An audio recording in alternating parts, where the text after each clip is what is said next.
우리는 모두 인생을 살아가면서 애매한 순간을 만나게 됩니다. 애매한 순간이라는 것은 이렇게 하기도 뭐하고 저렇게 하기도 뭐한 순간을 애매하다라고 이야기합니다. 어느 누구도 이러한 애매한 순간이 자주 있고 오래 지속되는 것은 원치 않을 것입니다. 그런데 이런 애매한 순간을 겪고 이러한 애매한 순간이 오래 지속되는 것을 넘어서는 것이 있습니다. 바로 그것은 애매하게 고난을 받을 때입니다. 로마 네로 황제 때 그리고 기독교에 대한 박해가 심해졌던 때에 이 베드로전서가 기록되었을 것이라고 학자들은 보고 있습니다. 이 고난에 애매하다라는 표현이 좀 어색한 것은 사실입니다.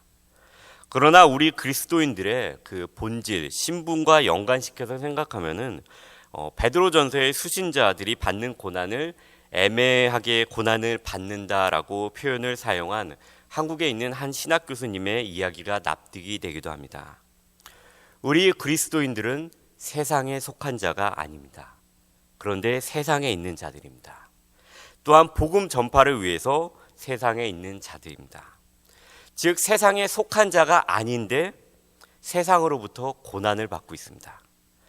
그런데 이 아이러니한 것은 고난 가운데서 세상을 포기하고 복음을 포기하고 은둔자로 살아갈 수 있지만 그렇게 하면은 안 된다는 것입니다.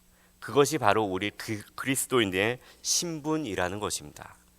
이렇게 로마의 네로 황제 치하에서 고난을 받는 그리스도인들이 그랬고 지금도 세상의 가치를 따르지 않고 하나님의 가치를 따르기 위해 또한 복음을 위해 고난을 받는 이들이 있다면 이들은 모두 애매한 고난 가운데 있는 자들입니다. 그럼 이 애매한 고난 가운데 있는 자들에게 드는 물음이 있습니다. 그것은 바로 내가 이 고난을 꼭 감내해야만 할 가치가 있는가라는 것입니다. 다시 말해서 내가 믿고 있는 것을 위해 이 고난을 받을 만한 가치가 있는가라는 것입니다. 이 질문에 답하는 것은 매우 중요합니다. 왜냐하면 우리는 늘 이 질문을 맞닥뜨릴 것이기 때문입니다. 큰 고난이건 작은 고난이건 큰 고민이든 작은 고민이든 우리는 두 가지를 저울에 놓고 저울질하게 되어 있습니다. 왜냐하면 우리는 인간이기 때문입니다. 우리의 삶에서 마주치는 작은 고난들에 대해서 생각해 보겠습니다. 만약에 어제 주일에 교회에서 누군가와 이야기를 나눴는데 상대방이 한 농담을 하였는데 그것이 나의 마음을 살짝 건드렸습니다. 자존심이 상합니다. 지금 당장 전화를 해서 복수하는 척 하지 않고 자연스럽게 이야기하다가 농담으로 나도 복수를 할까? 아니면 잘 기억해 두었다가 나중에 나도 농담으로 복수를 할까? 아니면 그냥 참을 것인가? 고민됩니다. 주님의 말씀을 생각하면 참아야 되는데 놔두면 속에서 쌓일 것 같고 이 정도 복수는 괜찮겠지라고 위로하기도 합니다.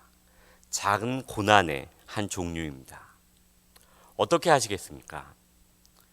무엇이 나의 행동을 자제하기도 하고 실행에 옮기게도 하는 것입니까? 바로 저울입니다. 우리 마음속에 있는 저울입니다.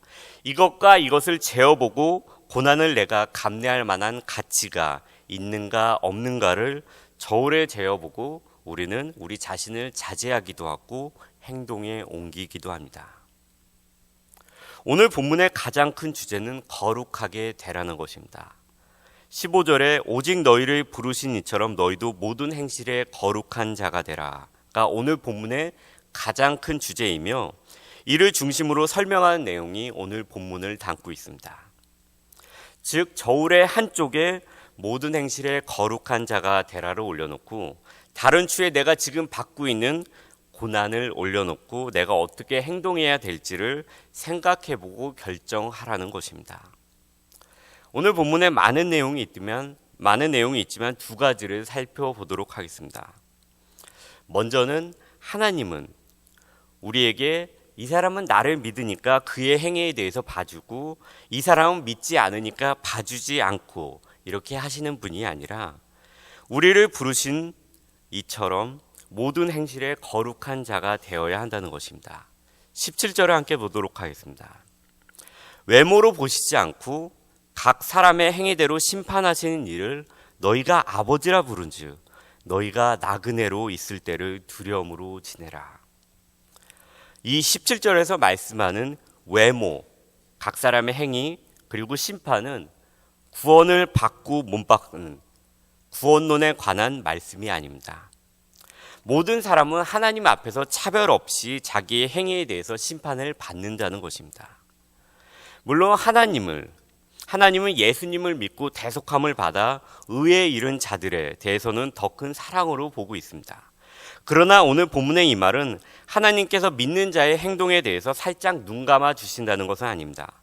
자기의 행동에 대해서 구원받은 자는 구원받은 자대로, 구원을 받지 못한 자는 구원을 받지 못한 자대로 모든 것 위에 심판자 되시는 하나님 앞에서 자기의 행위에 대해서 판단을 받는다는 것입니다. 이 세상이 영원하다면, 그리고 우리의 시민권이 이곳에 있다면 저울추에서 무겁게 기우는 부분은 내 마음대로 하고 싶은 것, 나의 마음대로 가는 것이 무거운 것일 것입니다. 그러나 우리가 존재하는 순간과 장소는 우리가 이곳에 있는 것이 아니라는 것입니다. 우리는 나그네로 있다는 것입니다.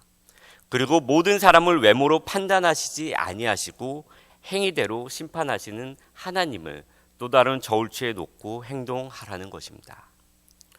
두 번째는 한 저울추에 복수, 탐욕, 내 마음대로 하고 싶은 것, 이런 것이 올려져 있다면 반대편 저울추에는 죄로부터의 대속함에 대해서 생각해 보라는 것입니다. 18절과 19절을 함께 보도록 하겠습니다.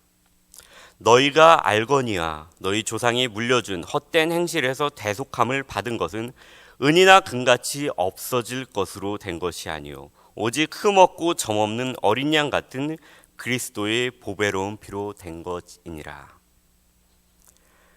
너희 조상이 물려준 헛된 행실은 무엇입니까? 성경에 보면 수많은 헛된 행실들이 있습니다. 그러나 가장 가까운 데서 찾는다면 2장 1절에 나온 몇 가지를 찾는다면 가장 빠르게 찾을 수 있을 것 같습니다. 그러므로 모든 악독과 모든 기만과 외식과 시기와 모든 비방하는 말을 버리고. 근데 이것은 세상 사람들 역시 나쁘다고 여기는 것입니다. 그런데 이것을 우리가 그냥 표면적으로만 보게 되면은 모든 악독, 기만, 시기, 비방은 나쁜 것, 당연히 하지 말아야 할 것이라는 어떤 윤리적인, 도덕적인 가르침으로만 생각하여서 당연히 이런 것들은 하지 말아야지 하고 넘어갈 수 있습니다. 그러나 조상이 물려준 헛된 행실은 베드로전서의 수신자들인 이방인 조상들이 늘 하던 우상숭배, 이기적인 모습, 비방, 외식 이런 것도 포함이 되지만 이런 것들이 나오게 된 좀 더 실질적인 이유를 보라는 것입니다. 그것은 바로 인간의 타락입니다. 인간의 타락 이후로 우리는 죄 가운데 있게 되었고 죄성을 가진 인간은 자기의 본성을 따라서 자기에게 좋은 것, 자기 생각, 이득이 되는 것을 최우선 가치로 여기고 생활했고 그런 문화를 발전시켰습니다. 로마에 살고 있던 조상들은 그 나라에 맞게 이런 죄성을 문화로 발전시켰습니다. 한국에 살고 있던 우리의 조상들은 한국에 맞게 죄성의 문화를 발달시켰습니다. 그러나 공통된 것은 창세기 1장 28절에 있는 생육하고 번성하여 땅에 충만하라, 땅을 정복하라, 바다의 물고기와 하늘의 새와 땅에 움직이는 모든 생물을 다스리라 라는 명령이 죄로 인해서 왜곡되어 해석되어진다는 것입니다. 생육과 번성을 위해 강하고 필요가 있는 남아가 태어나면 살리고 여자아이가 태어나면 죽이는 모습, 인도에서 매일 하루에 3,000명의 여아가 이런 식으로 죽고 있습니다. 모든 생물을 다스리라고 한 명령이 가죽이나 뿔같이 돈이 된다는 이유만으로 한 개체를, 하나님께서 창조한 한 개체를 완전히 멸종시켜 버립니다. 땅을 정복하라는 명령은 개발이라는 이유로 파괴가 되어지고, 개발과 파괴의 기준은 무엇이 인간이 함께 살아가기 위해서 선한 것인가가 아니고, 자연 파괴일지라도 돈이 되면 개발, 권력자가 행하면 개발이라고 불리워지게 되었습니다. 이런 것들은 나열할 수 없는 수많은 것들의 단지 작은 예에 불과합니다. 근본적인 것은 인간의 타락 이후로 찾아온 나 중심적인 내가 왕이고 내가 원하는 대로 행동한다는 것입니다. 바울이 말했듯이 이런 행실을 하는 것이 세상은 옳다고 이야기합니다. 그러나 오늘 베드로 사도는 이렇게 얘기하고 있습니다. 잘 생각해 보십시오. 이런 죄 가운데 저항할 수 없이 지배당하고 하나님을 바라보지 않고 나라는 것에 집중하여 살아가게끔 만드는 죄로부터 당신을 풀어준 것은 은도 아니고 금도 아닙니다. 오직 흠없고 점없는 어린 양 같은 그리스도의 죽음으로 인해서입니다.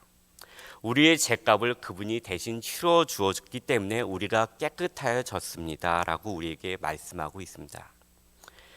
예수 그리스도로 인해서 우리는 대속함을 받았습니다. 이 대속함을 받다라는 것은 석방되다 또는 자유를 얻다라는 뜻입니다. 그리고 이 대속함을 이룬 그리스도께서 단번에 들이신 제사는 은이나 금같이 아무리 기해도 결국에는 없어질 것과는 비교가 되지 않는 영원토록 세세토록 있는 것이라는 것입니다.